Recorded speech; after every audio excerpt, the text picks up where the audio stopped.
time. As it passes, the events of the present become history, or rather the events those in power wish to become history becomes history. Dig deep enough below the official story, you will find the truth. Events hidden from the public by the powers that be for their own nefarious purposes. After 5 billion years of human history, are we finally able to absorb the reality of our civilization without going literally insane?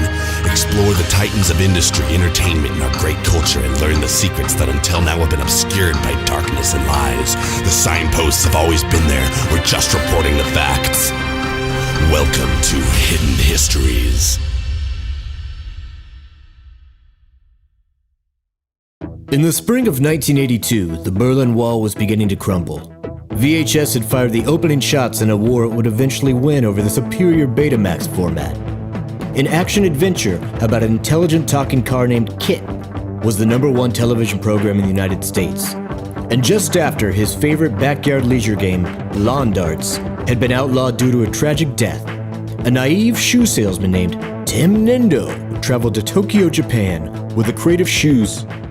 What Nendo found when he arrived was a technologically advanced culture where he was treated with kindness and openness by everyone he met. As he traveled the island with his wares, he was invited into each home he visited. Each family he met fed him lavish meals. They engaged in fine conversation and drank sake. They would offer him a bed for the night, and without fail, he was invited to join each family in playing the family computer, or Famicom for short. The Famicom was a popular home video game system throughout Japan in the 1980s. It was created by the Umeda Corporation and was the top-selling toy in Japan for over a decade. After 3 weeks of attempting to sell shoes, Tim sat down at a sushi bar in the heart of Tokyo and wrote a letter to his sister, Jane. Dear Jane, I am sitting down at a sushi bar in Japan. I am writing you a letter. I was in line. I didn't know what I wanted. The man in front of me ordered sashimi. So when it was my turn, I ordered sashimi. It is disgusting. I am eating it now. I am done selling shoes. Most of the people here already have shoes, and the ones who don't can't seem to afford them. Everyone here has been really nice and has a Famicom. It's no lawn darts, but it is fun. It plays games. I am going to bring it to the United States of America and call it the Tim Nendo Entertainment System. Games are entertaining. Love you. Please put some flowers on Mom's grave for me.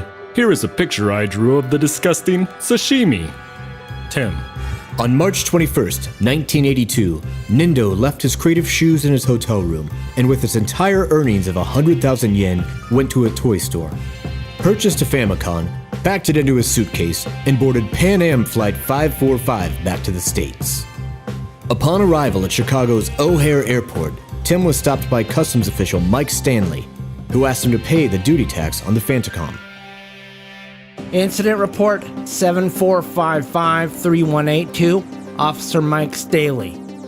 When I asked Mr. Nendo to pay the duty tax of $45 on the imported game machine, he replied in a monotone robotic voice.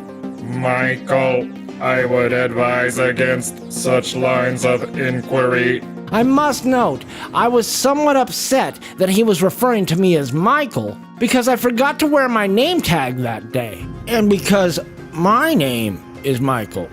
People just call me Mike for short. But I soon realized he was imitating that robot car from that TV show Knight Rider. Michael Staley. Nendo spent 3 hours in custody before being released, along with his prized Famicom, to his sister Jane. Jane wrote in her diary that evening, Tim said he was acting crazy because he was afraid they were going to steal his invention from him, the Tim Nendo Entertainment System. The next day, for 3.5 grueling hours, Nendo attempted to build his own version of the system and failed miserably. He went to bed exhausted, discouraged, and nearly broken. The next morning, Nendo looked in the phone book for electronics and found a small ad for a local night school offering courses in basic electronics. Tim knew that if he was able to raise the money for tuition, he would be able to achieve his dream.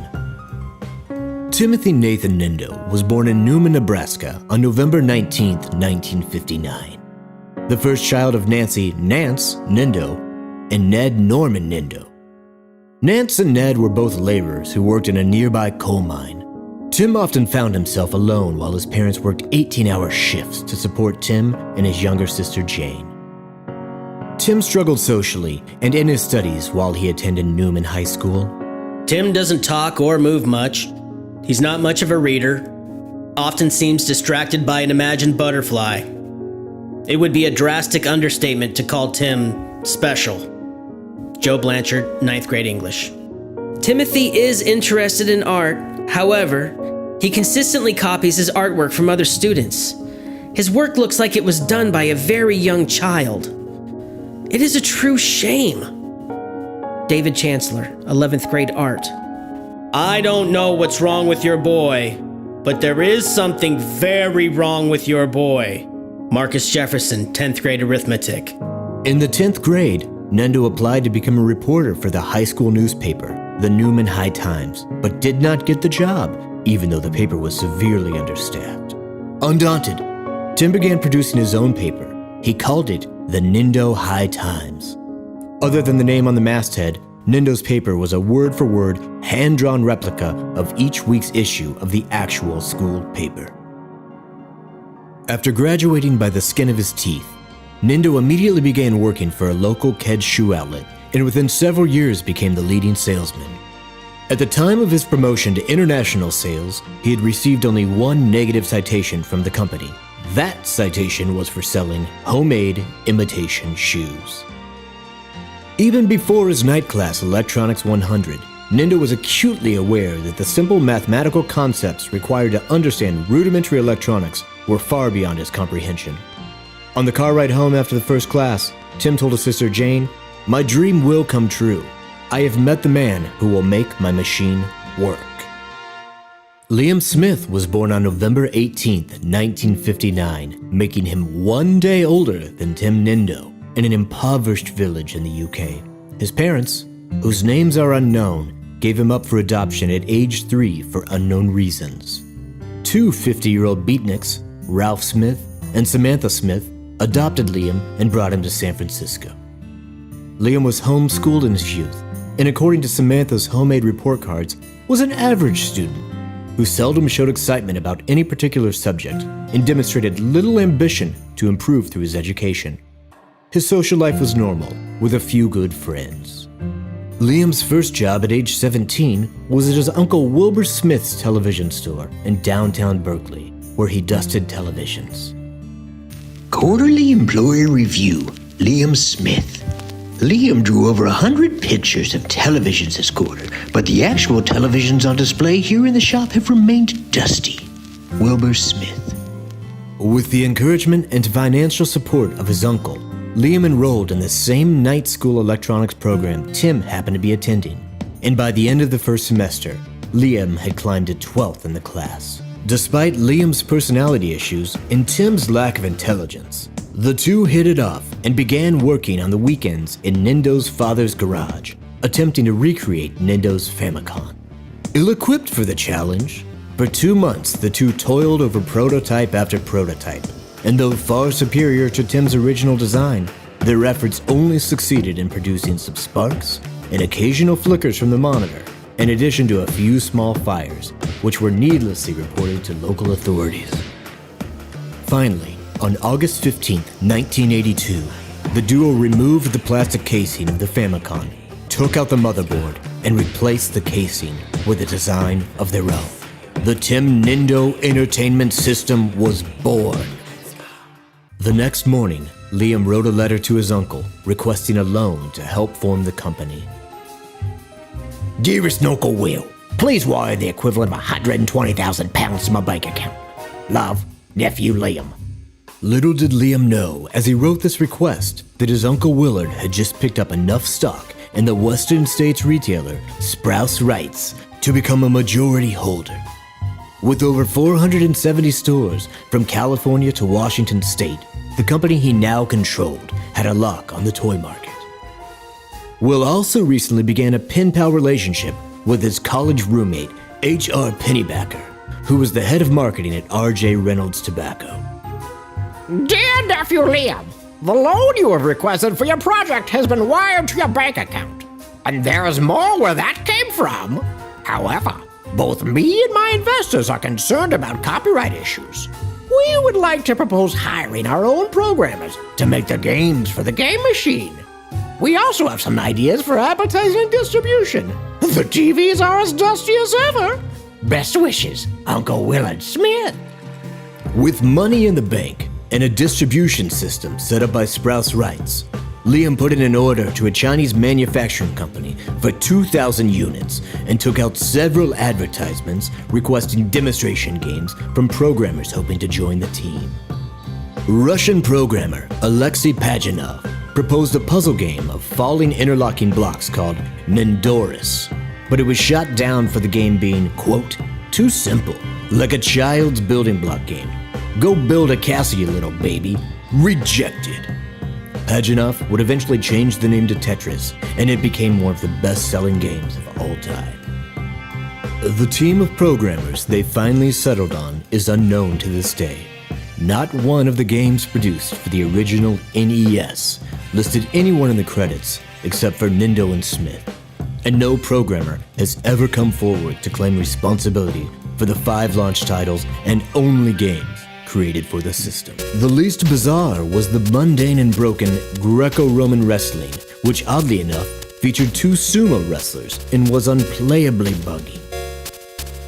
Lawn Darts was programmed due to Nendo's insistence that if the system were going to be popular enough to replace his favorite and recently banned backyard leisure sport, it would require a game that was based on it. The gameplay was incredibly tone-deaf in light of the tragedy that had caused the sharp metal toy darts to be banned. The Anhauser-Busch sponsored Drunk Hunt was equally tasteless and featured a unique game mechanic where with each shot the player would drink a beer, rendering the screen more fuzzy and blurry until it was literally impossible to play any further. Super Jumper was the most controversial of all the titles. Super Jumper simply portrayed a figure climbing to the highest open window they could find and then jumping to their death. The few parents who purchased the game called it a literal suicide simulator and reported the game contained subliminal messages. The final game in the lineup was called Game Break and was meant to be played as a break from the stress of the other games. It was a simple advertisement for Camel cigarettes. On an unseasonably warm day in November 1982, the first machines began arriving at Sprouse Rights across the West, and Nendo and Smith took a flight to Spokane, Washington, to be there when they were put on the shelves. As a crate was carted out of the store's back room and unpacked, Nendo saw the name on the box, the Nintendo Entertainment System, and according to reports from the staff, flew into a rage. He grabbed an aluminum baseball bat from the sporting goods area and smashed every unit to shards, as well as several televisions and 2 shelves of Barbie dolls.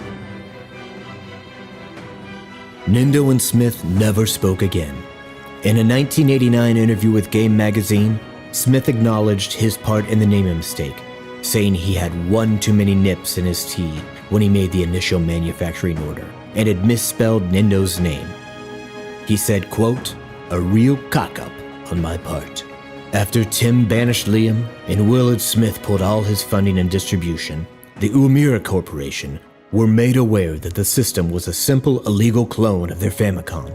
Cease and desist orders were issued, and in a short and simple court case, Umira was granted the name Nintendo and within 2 years repackaged, recreated, and remarketed the NES we all came to know and love.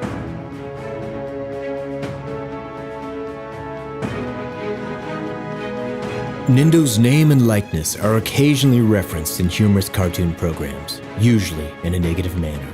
John Hughes directed a made-for-TV movie about his life, and in 1987, the underground folk act, The Flapjacks, released the minor hit single, The Ballad of Tim Nendo.